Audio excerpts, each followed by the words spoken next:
Lisons Romains chapitre 3, versets 23 à 26. Car tous ont péché et sont privés de la gloire de Dieu, et ils sont gratuitement justifiés par sa grâce, par le moyen de la rédemption qui est en Jésus-Christ.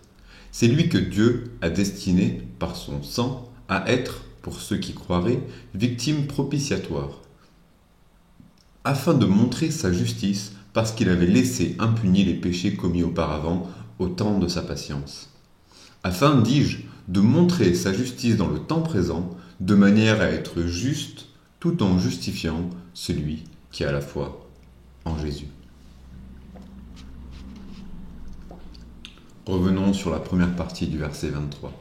Car tous ont péché. N'est-ce pas une terrible nouvelle, une horrible nouvelle? L'Écriture déclare avec force que tous sont pécheurs. Mais qu'est-ce que cela veut dire concrètement? Qu'est-ce que le péché? En quoi et pourquoi est-il si terrible? Le péché est tout ce qui est contraire à la sainte loi de Dieu. C'est tout ce qui s'oppose à Dieu et à sa nature sainte et parfaite. Pourquoi est-il si terrible? Car c'est une offense, un crime contre le Créateur de l'univers. Un crime fait à l'encontre de l'être le plus respectable, le plus grand, le plus beau, ayant le plus de valeur. Le péché est terrible car c'est un crime d'une grandeur infinie, car ce crime est commis contre un être d'une valeur infinie, contre un être infiniment saint, juste et bon. Et l'Écriture nous déclare ici que nous tous, toi, moi, mon voisin, tous les hommes sans distinction, ont péché et sont des pécheurs. Dès la création du monde, c'est-à-dire depuis Adam, tous les hommes ont la loi de Dieu inscrite dans leur cœur. Voyez Romains 2, versets 14 et 15. Cependant, depuis la chute, cette loi qui est inscrite dans les cœurs a été voilée, pervertie, tordue, disloquée. Voyez Romains 1, verset 32 et Romains 2, verset 15. Lorsque Dieu a donné les 10 commandements par écrit à Moïse, Dieu a ainsi révélé clairement sa loi aux hommes. Ces 10 commandements concernent l'attitude et les pensées que nous avons à l'égard de deux catégories d'êtres, envers Dieu et envers les hommes. C'est ce que nous enseigne ici notre Seigneur Jésus-Christ en Matthieu chapitre 22, versets 34 à 40. Les pharisiens, ayant appris qu'il avait réduit au silence les sadducéens, se rassemblèrent.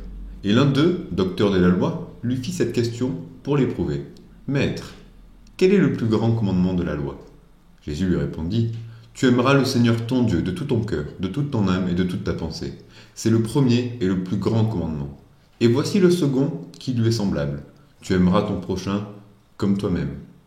De ces deux commandements dépendent toute la loi et les prophètes. » Ainsi, les 10 commandements sont résumés dans cette parole. Aimer Dieu et aimer son prochain.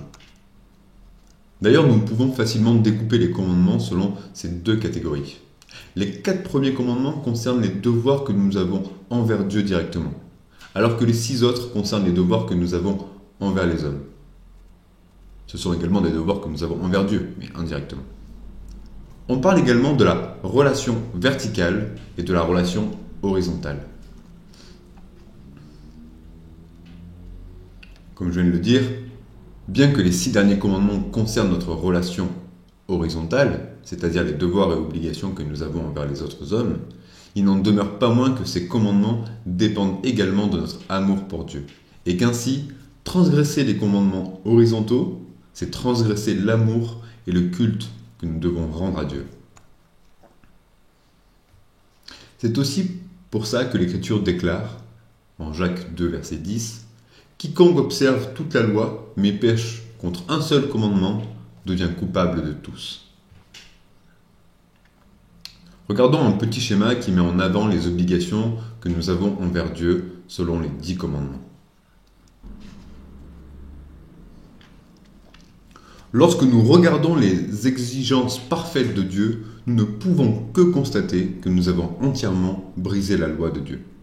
Nous avons transgressé entièrement les 10 commandements un à un. Nous n'avons pas aimé Dieu de tout notre cœur, de toute notre âme, de toute notre pensée et de toute notre force. Et nous n'avons pas aimé notre prochain comme nous-mêmes, pire même, nous avons haï Dieu et nous avons haï notre prochain. En effet, tant que nous ne sommes pas une nouvelle créature renouvelée par Dieu, voici comment l'Écriture parle de nous. Nous sommes dans Romains 3, versets 10 à 19. Il n'y a point de juste, pas même un seul. Nul n'est intelligent, nul ne cherche Dieu. Tous sont égarés, tous sont pervertis. Il n'en est aucun qui fasse le bien, pas même un seul. Leur gosier est un sépulcre ouvert. Ils se servent de leur langue pour tromper. Ils ont sous leurs lèvres un venin d'aspic. Leur bouche est pleine de malédiction et d'amertume. Ils ont les pieds légers pour répandre le sang. La destruction et le malheur sont sur leur route. Ils ne connaissent pas le chemin de la paix. La crainte de Dieu n'est pas devant leurs yeux. Or, nous savons que tout ce que dit la loi, elle le dit à tous ceux qui sont sous la loi, afin que toute bouche soit fermée et que tout le monde soit reconnu coupable devant Dieu. Car tous ont péché. Et alors, pourquoi ne tremblons-nous pas? Pourquoi ne sommes-nous pas terrifiés par cette nouvelle effroyable? Nous ne tremblons pas car nous ne savons pas à quel point nous avons péché, ni à quel point nous sommes coupables.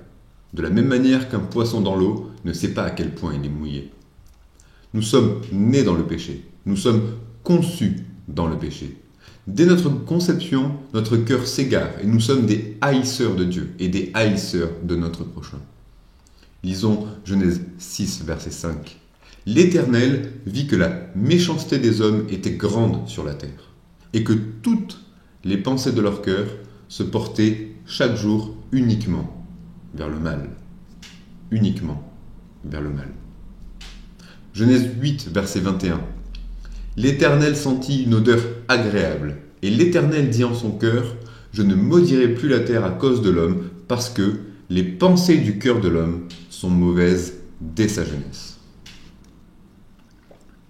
Lisons Psaume 51, verset 5. Voici, je suis né dans l'iniquité, et ma mère m'a conçu dans le péché. Psaume 58, verset 3.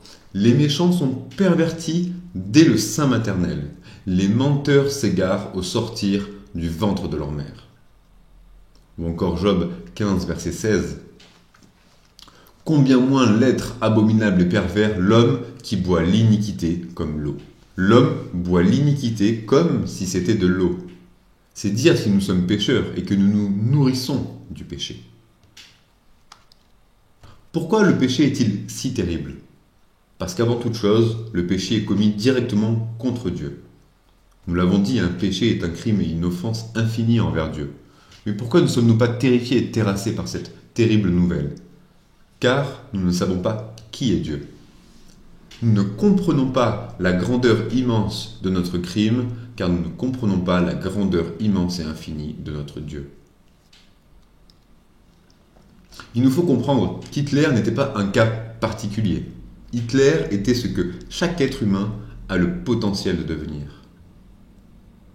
Et ce n'est pas seulement ça que nous devons comprendre, mais aussi que, même dans toute la méchanceté d'Hitler, Hitler a toujours été retenu par la grâce commune de Dieu.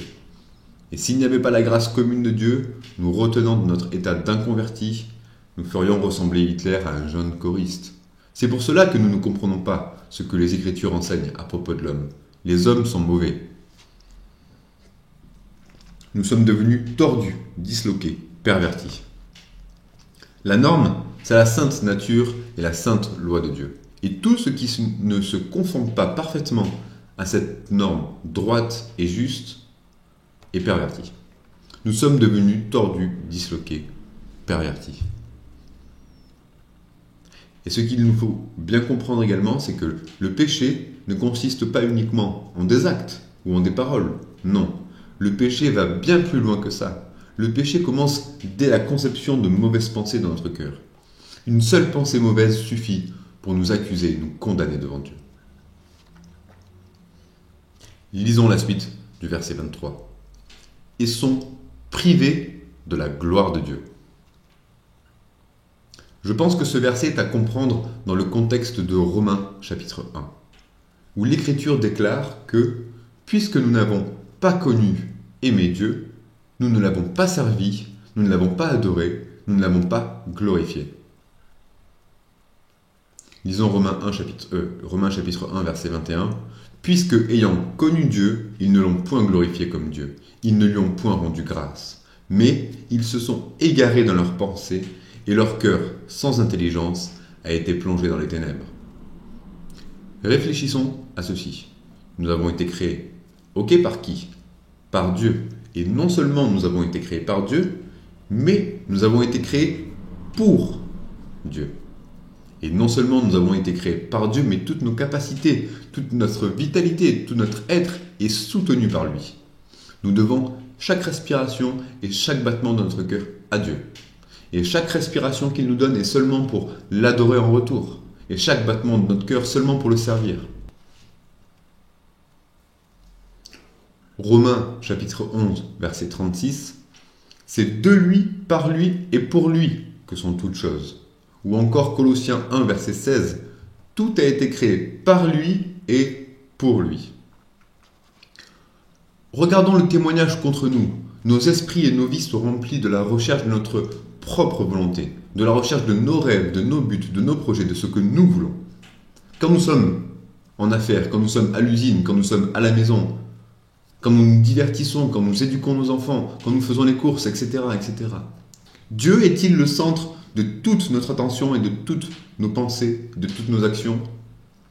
Faisons-nous tout pour la gloire de Dieu. Pourquoi sommes-nous si vides et si misérables et donc sans utilité? Pour la même raison que Jésus, lui, ne l'a jamais été. Jésus, lui, se nourrissait de la volonté de Dieu. Nous, notre nourriture, c'est de gagner du terrain sur cette planète, des succès, du confort, de la célébrité, des loisirs, de la jeunesse, de la beauté. Nous. Et plus nous obtenons ce que nous voulons, plus nous sommes vides. Parce que nous étions faits pour autre chose. Dit d'une meilleure façon, nous étions faits pour quelqu'un d'autre. Mais nous sommes devenus tordus et détraqués. Jésus se nourrissait en accomplissant la volonté de Dieu. Lisons Jean chapitre 4, versets 32 et 34.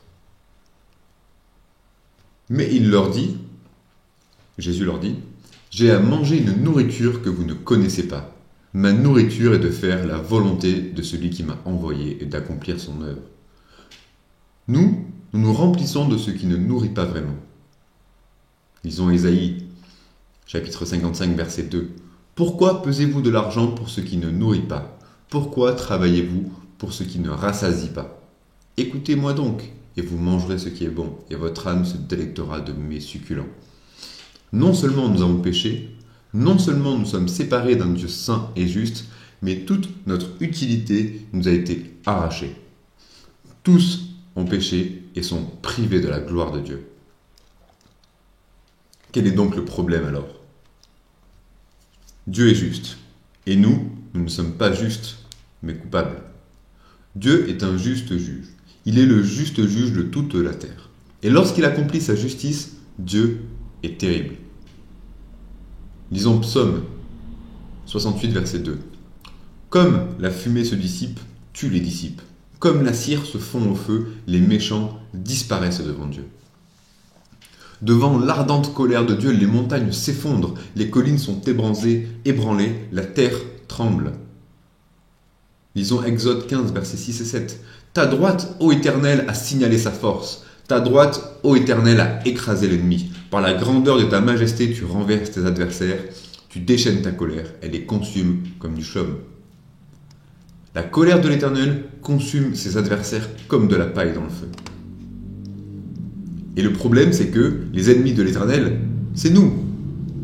Comment Dieu peut-il nous pardonner, nous qui sommes injustes? Nous qui méritons la colère de l'enfer et d'être punis éternellement dans le feu qui ne s'éteint point. Le salaire du péché, c'est la mort, nous dit l'Écriture en Romains 6, verset 23. Et également en Apocalypse, chapitre 21, verset 8, les lâches, les incrédules, les abominables, les meurtriers, les impudiques, les enchanteurs, les idolâtres et tous les menteurs, leur part sera dans l'étang ardent de feu et de soufre, ce qui est la seconde mort. Comment donc peut-il nous pardonner, nous qui méritons l'enfer, nous qui méritons la seconde mort? Certains diront, Dieu est amour, Dieu est miséricordieux. Oui, mais son amour n'est pas injuste, et sa miséricorde n'est pas injuste. La justice de Dieu est amour, et l'amour de Dieu est juste. La miséricorde de Dieu est amour, et l'amour de Dieu est miséricordieux.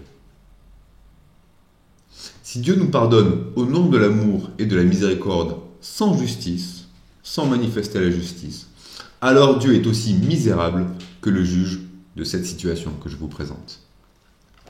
Vous rentrez chez vous le soir et vous découvrez qu'un assassin a massacré toute votre famille. Cet assassin a tué votre époux et vos enfants. Cet homme est arrêté par la police et amené dans les tribunaux. Au procès, le juge lui dit « Je suis un juge très aimant, très miséricordieux, et je ne m'énerve jamais contre personne. Vous êtes libre de partir, je vous pardonne. » Que penseriez-vous d'un tel juge ? Agirait-il conformément à la justice ? Agirait-il même selon l'amour ? Non. Ce juge serait misérable parce qu'un juge est censé faire ce qui est bien.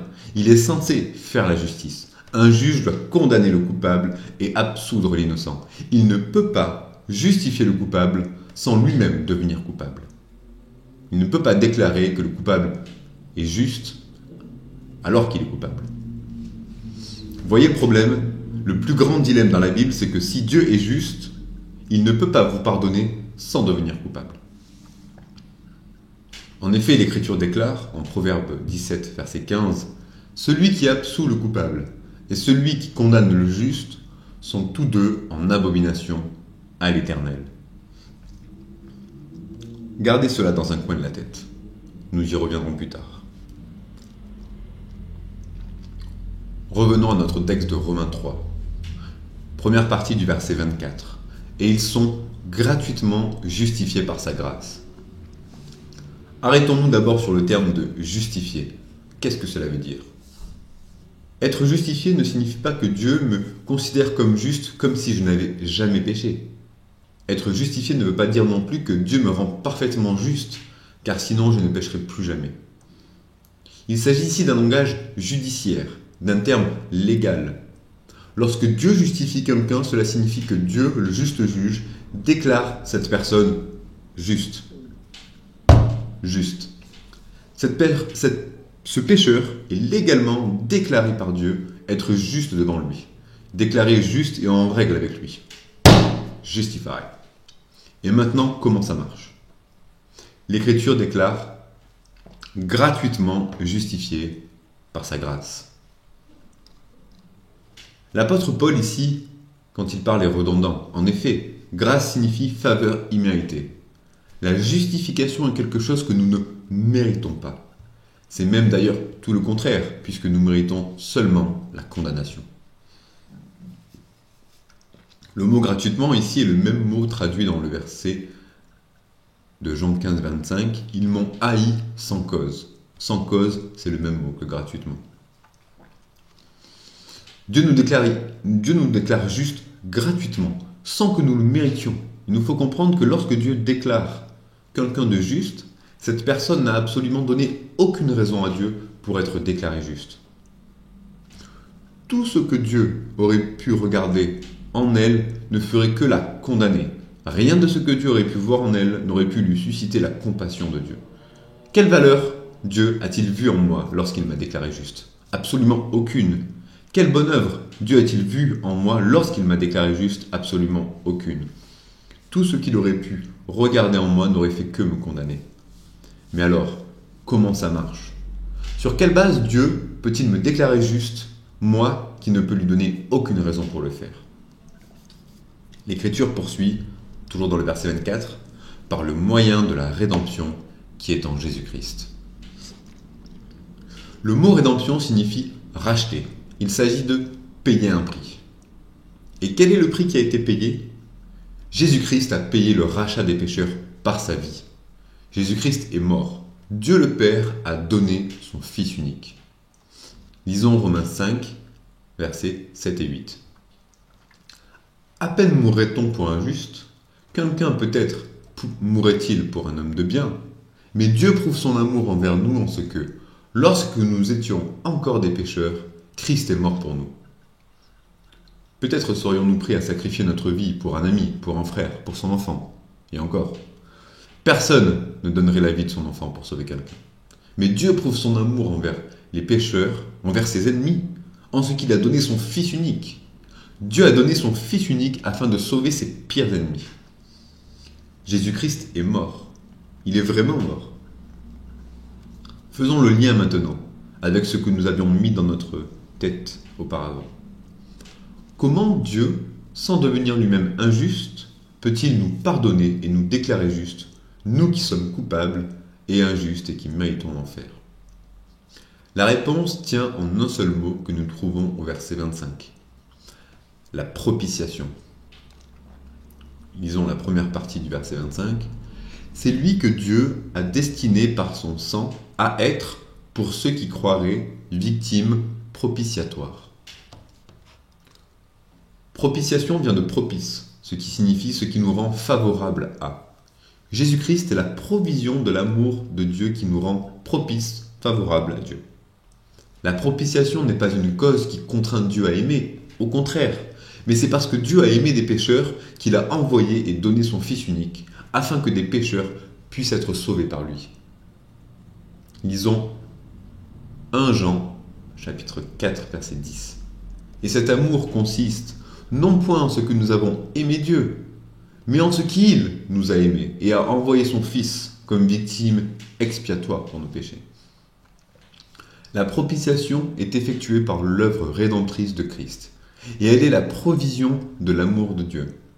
C'est-à-dire que, parce que Dieu a aimé, Dieu a envoyé et a donné son Fils, afin de nous épargner de la juste haine et de la sainte colère que nous méritions. Jean 3,16. Car Dieu a tant aimé le monde qu'il a donné son Fils unique afin que quiconque croit en lui ne périsse point, mais qu'il ait la vie éternelle. Mais pourquoi? Pourquoi la mort de son Fils unique est-elle le moyen de nous racheter? Pourquoi cette mort apaise-t-elle la colère de Dieu et permet-elle à Dieu de nous déclarer justes? Nous l'avons dit, Dieu est juste et nous ne le sommes pas. Nous méritons le feu éternel de la colère de Dieu. L'homme a péché et a contracté une dette infinie envers Dieu en raison de son crime commis contre Dieu. C'est donc l'homme qui doit payer et racheter cette dette. C'est la nature humaine qui est coupable et qui doit en rendre compte. C'est ce que l'Écriture nous déclare ici, en Romains 8, verset 3.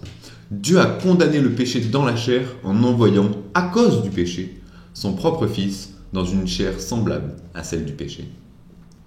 À cause du péché, Dieu a condamné le péché dans la nature humaine, et il l'a fait dans la nature humaine de Jésus-Christ. Jésus-Christ est pleinement Dieu, mais Jésus-Christ est également pleinement homme. Et c'est cette nature humaine qui devait mourir sur la croix et recevoir la plénitude de la colère de Dieu. La nature humaine de Jésus-Christ a souffert et est morte dans toutes ses composantes, corps, âme et esprit. L'Écriture déclare qu'il est la victime propitiatoire par son sang, c'est-à-dire par sa mort. Nous ne voulons pas dissocier ici le fond et la forme des événements, et nous comprenons évidemment que l'œuvre de Christ est un tout. Nous parlons ici de la forme des événements qui entouraient et ont conduit à la croix, et le fond même de la croix. Nous ne voulons pas dissocier les deux comme si l'un ou l'autre n'était pas important et ne faisait pas partie du plan de Dieu. Nous savons que nous sommes sauvés tant parce que le fond et la forme font partie du plan de Dieu. Cependant, posons-nous la question. La justice qui nous justifie, est-ce la forme? C'est-à-dire les circonstances qui ont conduit à la mort de Christ? Est-ce que ce sont les coups, les bâtons, le fouet, la flagellation, Christ rampant et tombant en portant son bois, les clous, la couronne, le manteau, la lance dans son flanc, l'asphyxie de la crucifixion? Est-ce que c'est cette forme-là qui nous justifie? Non, pas du tout. Nous ne voulons rien renier des souffrances physiques de Christ, mais la justice qui nous justifie, n'est-ce pas le fond, ce qui est spirituel? Si nous sommes sauvés aujourd'hui, c'est parce que quand il était sur la croix, il a porté notre péché et que son Père l'a écrasé. Nous ne sommes pas sauvés à cause de ce que les Romains ou de ce que les Juifs ont fait à Jésus. Nous sommes sauvés à cause de ce que Dieu le Père a fait à Jésus. Il a massacré son Fils unique. Dieu le Père a déversé sa sainte colère et sa sainte haine qu'il avait contre les pécheurs que nous sommes. Jésus-Christ a lui-même bu la coupe de malédiction. Pensez-y un moment. Il était sur cette croix et il a crié « Mon Dieu, pourquoi m'as-tu abandonné ?» comme nous le lisons en Matthieu 27, 46. Jésus lui-même a témoigné que le Père l'a complètement abandonné. Pourquoi ? Parce qu'il était devenu péché. Il portait les péchés de son peuple. Il est devenu le bouc émissaire. Il est devenu le ver. Il est devenu le serpent dressé dans le désert. Allons dans le psaume 22. Psaume 22, versets 2 à 4. Mon Dieu, pourquoi m'as-tu abandonné ? Et t'éloignes-tu sans me secourir, sans écouter mes plaintes ? Mon Dieu, je crie le jour et tu ne réponds pas, la nuit et je n'ai point de repos. Pourtant, tu es le Saint. Dans les 2 premiers versets, Jésus implore Dieu, et voici sa plainte. Mon Dieu, pourquoi m'as-tu abandonné ? Et ensuite, il donne un argument au versets 5 et 6. En toi se confiaient nos pères, et ils se confiaient, et tu les délivrais. Ils criaient à toi, et ils étaient sauvés. Ils se confiaient en toi, et ils n'étaient point confus. Son argument, c'est « Père, il n'y a jamais eu, à un moment donné dans l'histoire de l'alliance faite avec ton peuple d'Israël, un homme qui ait crié à toi, et que tu aies abandonné. Mais moi, je suis ici, pendu au bois, ton fils unique, le Messie. Pourquoi m'as-tu abandonné ?» Et alors, il répond à sa propre question, dans le verset 4 et dans le verset 7. « Toi, tu es le Saint, et moi, je suis un ver. Tu m'as abandonné, car toi, tu es le Saint et n'as aucune part avec le péché et les pécheurs. Et moi, je suis devenu un ver, car je porte les péchés du peuple. Voilà pourquoi tu as détourné de moi ton regard de bénédiction et que tu m'as envoyé la malédiction. » Lisons Ésaïe, chapitre 53, versets 4 à 12. Ce sont nos souffrances qu'il a portées, c'est de nos douleurs qu'il s'est chargé, et nous l'avons considéré comme puni, frappé de Dieu et humilié. Mais il était blessé pour nos péchés, brisé pour nos iniquités. Le châtiment qui nous donne la paix est tombé sur lui, et c'est par ses meurtrissures que nous sommes guéris. Nous étions tous errants comme des brebis, chacun suivait sa propre voie, et l'Éternel a fait retomber sur lui l'iniquité de nous tous. Il a été maltraité et opprimé, et il n'a point ouvert la bouche, semblable à un agneau qu'on mène à la boucherie, à une brebis muette devant ceux qui la tondent. Il n'a point ouvert la bouche, il a été enlevé par l'angoisse et le châtiment, et parmi ceux de sa génération, qui a cru qu'il était retranché de la terre et des vivants et frappé pour les péchés de mon peuple ? On a mis son sépulcre parmi les méchants, son tombeau avec le riche, quoiqu'il n'eût point commis de violence et qu'il n'eût point de fraude dans sa bouche. Il a plu à l'Éternel de le briser par la souffrance. Après avoir livré sa vie en sacrifice pour le péché, il verra une postérité et prolongera ses jours. Et l'œuvre de l'Éternel prospérera entre ses mains. À cause du travail de son âme, il rassasiera ses regards. Par sa connaissance, mon serviteur juste justifiera beaucoup d'hommes, et il se chargera de leurs iniquités. C'est pourquoi je lui donnerai sa part avec les grands. Il partagera le butin avec les puissants, parce qu'il s'est livré lui-même à la mort, et qu'il a été mis au nombre des malfaiteurs, parce qu'il a porté les péchés de beaucoup d'hommes, et qu'il a intercédé pour les coupables. Jésus-Christ a souffert à l'extérieur des portes de la ville, abandonné de Dieu et abandonné du peuple de Dieu, le porteur des péchés. La tragédie 3 fois sainte. L'Écriture dit, en Galates 3, verset 10, « Maudit est quiconque n'observe pas tout ce qui est écrit dans le livre de la loi et ne le met pas en pratique. » Cela signifie que tout homme qui est pécheur et qui n'est pas converti est sous la malédiction de Dieu. Nous avons cette épée de Damoclès au-dessus de la tête tant qu'on n'est pas converti. On est sous la malédiction de Dieu. Et les Écritures déclarent un peu plus loin, au verset 13 dans Galates 3, « Christ nous a rachetés de la malédiction de la loi étant devenu malédiction pour nous. » Vous voyez, il est devenu malédiction pour nous.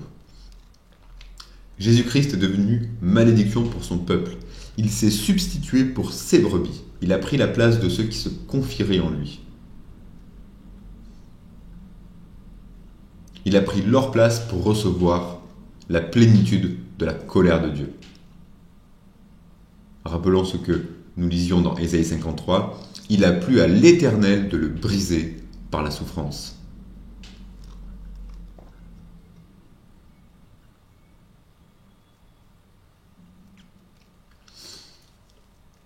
Le verset 25 de notre texte de Romains 3 nous dit « Dieu a destiné Jésus-Christ à être, par son sang, la victime propitiatoire pour ceux qui croiraient. » La justification est pour ceux qui se confient en Jésus-Christ pour recevoir le pardon de leurs péchés. Il ne s'agit pas seulement de croire que Jésus existe et de croire que ce qui est écrit sur lui est vrai. Évidemment que cela fait partie de la foi salvatrice. Mais la foi salvatrice va bien plus loin que ça. Elle est également, en plus de tout ça, la confiance du pécheur envers Jésus-Christ, qui lui s'est substitué à la place des pécheurs. C'est avoir confiance que Jésus-Christ a porté lui-même mon péché et s'est substitué lui-même pour moi, étant moi-même incapable de plaire à Dieu et étant moi-même sous la condamnation de Dieu. Et tous ceux qui se confient vraiment en Jésus-Christ pour le salut de leur âme peuvent dire, de concert avec l'apôtre Paul, « J'ai été crucifié avec Christ, et si je vis, ce n'est plus moi qui vis, c'est Christ qui vit en moi. Si je vis maintenant dans la chair, je vis dans la foi au Fils de Dieu qui m'a aimé et qui s'est livré lui-même pour moi. » C'est ce qu'il nous dit en Galates 2, verset 20. À présent, il nous faut dire quelque chose d'essentiel et de nécessaire à notre foi. Christ est mort, mais Christ n'est pas resté mort. Il a été enseveli et le troisième jour, Christ ressuscita. Et notre confiance ne repose pas seulement sur sa mort, mais également sur sa résurrection d'entre les morts. Car c'est par celle-ci que nous savons que Dieu a véritablement accepté l'œuvre et le sacrifice de Jésus-Christ. Pourquoi ? Car cela nous montre que la vie, la mort et la valeur de Jésus-Christ sont largement suffisantes pour racheter tous les péchés. Tellement suffisantes que, bien que Christ soit mort et ayant reçu la colère de Dieu, il a mérité la vie éternelle par son obéissance, réussissant là où nous avions échoué. Lisons Acte 2, 24. Dieu l'a ressuscité en le délivrant des liens de la mort, parce qu'il n'était pas possible qu'il fût retenu par elle. Il n'était pas possible que la mort le retienne. Au contraire, c'est sa mort qui a vaincu la mort. Lisons Hébreux 2, versets 14 et 15. Ainsi donc, puisque les enfants participent au sang et à la chair, il y a également participé lui-même, afin que, par la mort, il anéantit celui qui a la puissance de la mort, c'est-à-dire le diable, et qu'il délivra tous ceux qui, par la crainte de la mort, étaient toute leur vie retenus dans la servitude. Lisons maintenant la nécessité de la confiance en cette résurrection. Nous allons lire 1 Corinthiens au chapitre 15, versets 14 et versets 17 à 24. « Si Christ n'est pas ressuscité, notre prédication est donc vaine, et votre foi aussi est vaine. Et si Christ n'est pas ressuscité, votre foi est vaine, vous êtes encore dans vos péchés. Et par conséquent aussi, ceux qui sont morts en Christ sont perdus. Si c'est dans cette vie seulement que nous espérons, nous sommes les plus malheureux de tous les hommes. Mais maintenant, Christ est ressuscité des morts. Il est les prémices de ceux qui sont morts. Car puisque la mort est venue par un homme, c'est aussi par un homme qu'est venue la résurrection des morts. Et comme tous meurent en Adam, de même aussi, tous revivront en Christ. Mais chacun en son rang. Christ comme prémisse, puis ceux qui appartiennent à Christ lors de son avènement. L'espérance des chrétiens est également fondée sur la résurrection de Christ et sur l'espérance d'y avoir part. Ce n'est pas dans cette vie seulement que nous espérons en Christ, mais c'est dans l'éternité. Et nous avons confiance que nous serons rendus semblables au corps de sa résurrection, c'est-à-dire incorruptibles et immortels, ne pouvant plus pécher et n'étant plus sous la corruption de la chair, ayant un corps glorieux comme lui-même a un corps glorieux. En effet, l'Écriture déclare, en Romains 8, verset 32, « Lui qui n'a point épargné son propre Fils, mais qui l'a livré pour nous tous, comment ne nous donnera-t-il pas aussi toutes choses avec lui ?» Dieu nous a donné son Fils pour que nous ayons toutes choses avec lui. Car en effet, ceux qu'il a connus d'avance, il les a aussi prédestinés à être semblables à l'image de son Fils, afin que son Fils fût le premier-né entre plusieurs frères. Et ceux qu'il a prédestinés, il les a aussi appelés. Et ceux qu'il a appelés, il les a aussi justifiés. Et ceux qu'il a justifiés, il les a aussi glorifiés. C'est ce que nous lisons en Romains 8, versets 29 à 30. Ainsi, nous voyons que l'espérance des chrétiens est fondée sur les promesses immuables de Dieu qui ont été faites et accomplies en Jésus-Christ. Et quiconque se confie en Jésus-Christ pour le pardon de ses péchés est assuré par les promesses de Dieu que ses péchés sont pardonnés et qu'il sera ressuscité dans un corps de gloire pour vivre éternellement dans la présence bénie de Dieu. Il en est assuré non pas à cause de la foi en elle-même, non, celle-ci ne possède aucune valeur en elle-même, mais il en est assuré à cause de l'œuvre de Jésus-Christ. Romains 8, verset 1, « Il n'y a donc maintenant aucune condamnation pour ceux qui sont en Jésus-Christ. » Ou encore Jean 3, verset 36, « Celui qui se confie au Fils a la vie éternelle. Celui qui ne se confie pas dans le Fils ne verra point la vie, mais la colère de Dieu demeure sur lui. » Jean 5, verset 24, « En vérité, je vous le dis, celui qui écoute ma parole et qui croit à celui qui m'a envoyé a la vie éternelle et ne vient point en jugement, mais il est passé de la mort à la vie. » Tous ceux qui se confient en Jésus-Christ ont déjà la vie éternelle. Ils sont passés de la mort à la vie. Lisons la suite de notre texte, la fin du verset 25 et le verset 26. « Afin de montrer sa justice, parce qu'il avait laissé impunis les péchés commis auparavant au temps de sa patience. Afin, dis-je, de montrer sa justice dans le temps présent, de manière à être juste, tout en justifiant celui qui a la foi en Jésus. » Ici, nous avons le lien avec le problème que nous avions exposé précédemment. L'Écriture nous dit ici que la substitution de Christ était le moyen par lequel Dieu pouvait être juste, tout en justifiant celui qui a la foi en Jésus. C'est-à-dire que, par la substitution de Christ, Dieu peut être juste, tout en déclarant juste celui qui était coupable, celui qui est coupable. Pourquoi ? La justice de Dieu réclame que le pécheur, le coupable, soit condamné. Or, comme nous l'avons dit précédemment, Christ est devenu malédiction à la place de ceux qui se confieraient en lui. Ainsi, Dieu n'est pas injuste en déclarant que certains pécheurs sont justes, car ces pécheurs ont eu leurs dettes acquittées, rachetées par la médiation, la substitution, la propitiation de Jésus-Christ. Ainsi, aucun crime ne restera impuni. En effet, ceux qui iront en enfer paieront éternellement pour leurs crimes, et ceux qui iront au paradis, Christ a déjà payé pour leurs crimes. Leur dette est rachetée. Au début de ce passage, Paul nous parle également du temps avant la croix. Il s'agissait du temps de la patience de Dieu. Dieu attendait et patientait avant d'envoyer son Fils dans le monde. Cependant, même durant ce temps de patience, Dieu justifiait déjà les pécheurs qui se confiaient dans la promesse du Rédempteur à venir. Nous le voyons par exemple avec Abraham ou encore avec David, qui ont été déclarés justes par le moyen de la foi. Genèse 15, verset 6, Abraham eut confiance en l'Éternel, qui le lui imputa à justice. Ou encore dans Romains 4, versets 6 à 8, de même David exprime le bonheur de l'homme à qui Dieu impute la justice sans les œuvres. Heureux ceux dont les iniquités sont pardonnées et dont les péchés sont couverts. Heureux l'homme à qui le Seigneur n'impute pas son péché. Pour pouvoir nous pardonner et nous déclarer justes, Dieu devait envoyer son Fils dans le monde afin que celui-ci reçoive à notre place la condamnation que méritaient nos offenses. Cependant, bien que ce soit une nécessité pour Dieu pour qu'il nous pardonne et nous déclare justes, Dieu n'avait aucune nécessité de le faire à un temps précis dans le temps. Faisons une parenthèse ici, pour expliquer le pour qu'il n'y ait pas d'ambiguïté. Dieu n'avait aucune nécessité ou obligation de sauver des pécheurs, soyons clairs. Dieu ne doit rien à l'homme, c'est plutôt l'homme qui doit tout à Dieu. Cependant, puisque Dieu a voulu sauver des pécheurs, Dieu devait agir selon sa volonté et selon sa nature. Il n'y a pas de loi au-dessus de Dieu qui régisse comment Dieu devrait agir. La loi qui régit comment Dieu agit, c'est Dieu lui-même. Dieu agit conformément à sa propre nature.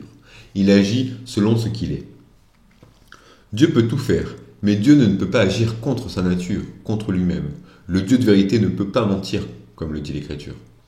Voilà pourquoi, puisque Dieu a voulu sauver les coupables, Dieu devait envoyer son Fils pour qu'il prenne la place de ces coupables, parce que Dieu ne peut pas pardonner tout en laissant les péchés impunis.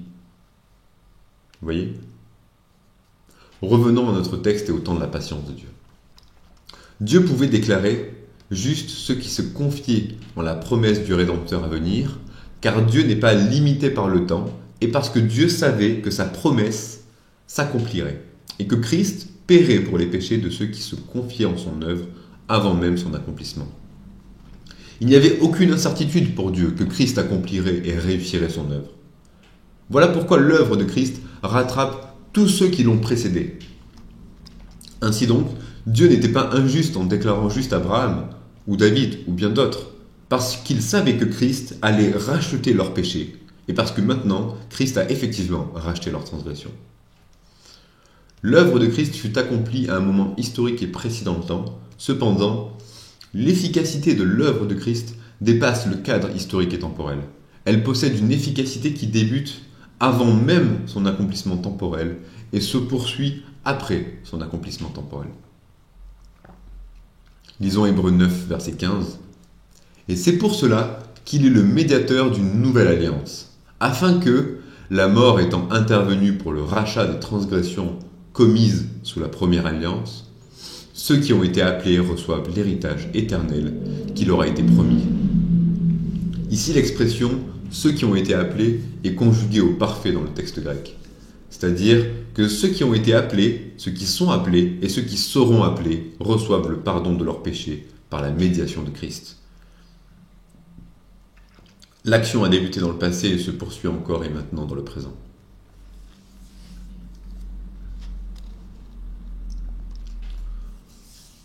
Faisons un bref rappel sur la foi et la repentance. Nous avons dit précédemment que le salut s'obtenait par le moyen de la foi, par le moyen de la confiance dans la personne et dans l'œuvre de Jésus-Christ. Il nous faut préciser ici un point important et essentiel. La foi n'est pas la cause, ni même la base de notre salut. Non. La cause, la base du salut d'une personne, c'est Christ. Et c'est en lui qu'il y a toutes les causes, toutes les grâces, toutes les bénédictions et tous les mérites au salut d'un homme.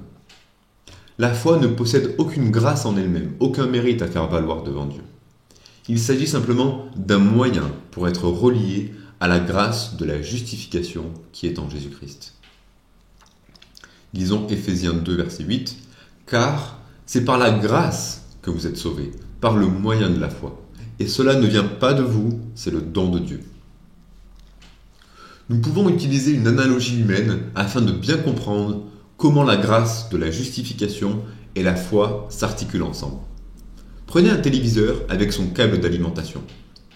Le téléviseur, c'est la grâce de la justification. Le câble d'alimentation, c'est la foi. La foi est le moyen par lequel je suis relié à la grâce de la justification. Il nous faut noter ici que l'Écriture, en Éphésiens 2,8, nous dit que Dieu nous donne et la grâce de la justification et la foi. Il nous donne les deux. Dieu donne gratuitement tout le package du salut. Il nous donne à la fois le téléviseur et le câble d'alimentation. Il nous donne la grâce de la justification et le moyen d'être relié à la grâce de la justification. C'est-à-dire qu'il nous donne la foi et la justice qui est imputée par le moyen de la foi. Cependant, cela ne serait pas rendre justice au témoignage des Écritures si nous présentions un salut par grâce par le moyen de la foi en omettant le moyen de la repentance. En effet, certains textes, comme celui de Éphésiens 8, appuient fortement sur le moyen de la foi et semblent omettre la repentance. Alors que d'autres textes de l'Écriture font le contraire. En effet, il nous faut harmoniser ces deux idées complémentaires. La foi et la repentance sont des sœurs jumelles qui arrivent en même temps et qui sont inséparables. L'une ne va pas sans l'autre. Ce sont des grâces que Dieu nous donne en même temps. Et nous pouvons remplacer ces deux termes par le mot « conversion » qui signifie se retourner vers. La foi salvatrice est une confiance qui manifeste de la repentance. Et la repentance salvatrice est une repentance remplie de confiance. La conversion, c'est donc se retourner vers Dieu par Jésus-Christ dans une confiance repentante et dans une repentance remplie de confiance. Nous avons vu précédemment ce qu'était la foi salvatrice, la confiance personnelle dans Jésus-Christ pour le pardon des péchés. Mais voyons maintenant, qu'est-ce que la repentance ?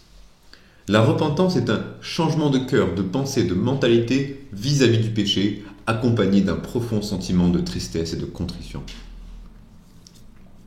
Le pécheur repentant est celui qui prend conscience de la gravité de son péché, car il voit au plus profond de lui qu'il est coupable devant Dieu et qu'il s'agit là du crime le plus grave.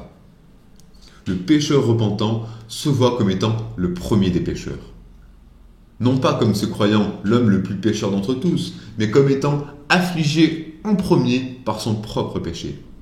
Ce qui le dérange avant tout, et ce qui le tourmente, le trouble, l'afflige, ce ne sont pas les péchés des autres, mais avant tout son propre péché, le mal qu'il y a dans son cœur.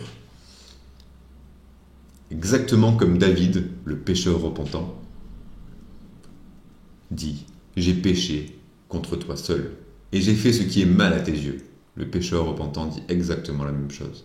« J'ai péché contre toi seul ». Ou tel le fils prodigue, il dit, nous lisons Luc 15, verset 21. Le fils lui dit, « Mon père, j'ai péché contre le ciel et contre toi. Je ne suis plus digne d'être appelé ton fils. » Cependant, la repentance, tout comme la foi qui l'accompagne, ne reste pas à l'état de disposition intérieure, de disposition de cœur. Non. La foi et la repentance authentique se manifestent par des bonnes œuvres et une marche en nouveauté de vie. Comme le dit l'Écriture, en Jacques 2, 26, « La foi sans les œuvres est morte. » Ou comme le disait Paul, en Actes 26, verset 20, « J'ai prêché la repentance et la conversion à Dieu avec la pratique d'œuvres dignes de la repentance. » Les véritables changements intérieurs du cœur et d'esprit se traduiront par de véritables changements extérieurs. Abandon du péché, bonnes œuvres, etc. Lisons Ésaïe 55, verset 7. « Que le méchant abandonne sa voie, et l'homme d'iniquité ses pensées, qu'il retourne à l'Éternel qui aura pitié de lui, à notre Dieu qui ne se lasse pas de pardonner. » Jacques 4, verset 8 à 10. « Approchez-vous de Dieu, et il s'approchera de vous. Nettoyez vos mains, pécheurs. Purifiez vos cœurs, hommes irrésolus. Sentez votre misère, soyez dans le deuil et dans les larmes. Que votre rire se change en deuil et votre joie en tristesse. Humiliez-vous devant le Seigneur et il vous élèvera. » Et finissons par Acte 17, verset 30. « Dieu, sans tenir compte des temps d'ignorance, annonce maintenant à tous les hommes, en tout lieu, qu'ils aient à se repentir. »